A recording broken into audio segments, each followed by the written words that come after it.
Hello students, today I am going to teach you disk scheduling algorithm. This is a part of operating system where we have uh, this is the study of the extraction of the data from the disk.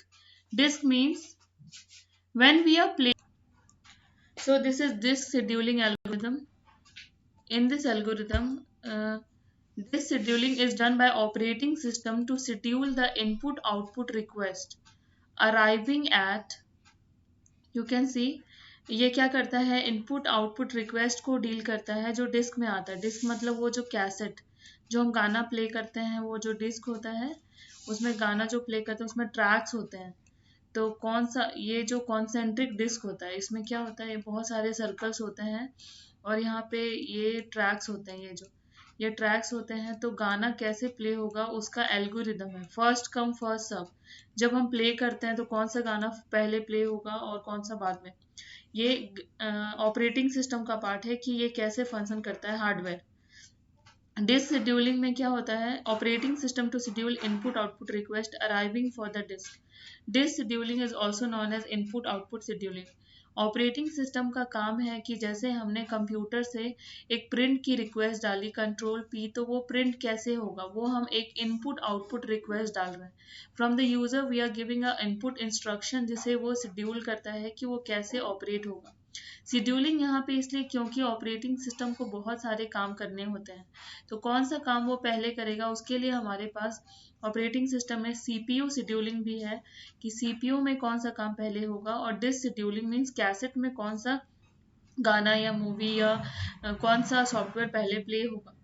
Multiple input output request may arrive by different process and only one input output request can be served at a time by the disk controller. बहुत सारे input output request आते हैं अलग अलग process से और एक ही input output request एक बार में सर्व हो सकता है डिस्क कंट्रोलर के द्वारा। Disk arm movement. अब जो ये डिस्क होता है वो रोटेट करता है। पहले आपने देखा होगा कि ये जो डिस्क होता है जो हमारा डिस्क होता है उसका आर्म का मूवमेंट वो रोटेट करता है। जब गाना प्ले करते हैं पहले वाला ये जो होता था डिस्क का कैसेटी वो मूव करता था। टू और more request may be far from each other so can result in greater disk arm movement. जब एक रिक्वेस्ट के बाद दूसरे रिक्वेस्ट के आने में बहुत टाइम लगे तो वहाँ पे ग्रेटर डिस्क आर्म मूवमेंट होता है। Hard drive are one of the slowest part of the computer system and thus need to be accessed in efficient manner. बहुत सारे डिस्क शेड्यूलिंग एल्गोरिदम हैं जिसके लिए बहुत सारे हमें फंक्शन पढ़ने होते हैं जैसे seek time rotational latency.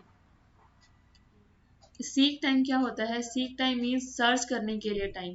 Seek time is the time taken to locate the disk arm to a specified disk where the data is to be read और राइट।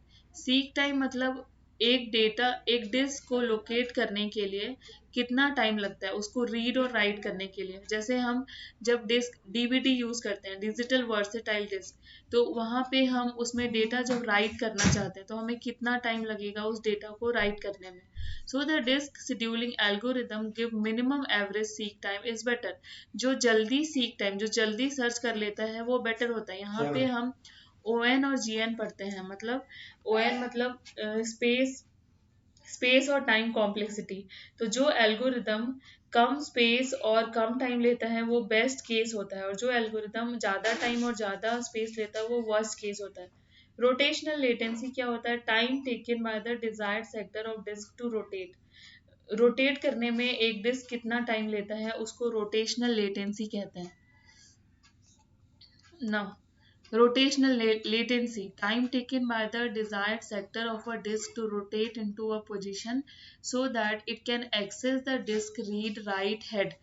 एक हेड होता है अभी हम एक न्यूमेरिकल सॉल्व करेंगे कि हेड कहाँ पे होता है जैसे हेड यहाँ मिडिल में होता है तो उसको रोटेट करने में कितना टाइम लगता है। So the disk scheduling algorithm that give minimum rotational latency is better. जो disk algorithm minimum rotational so student this is called rotational latency कि एक डिस्क रोटेट करने में कितना टाइम लगता है। So I will tell you about few things in the next video. Thank you very much.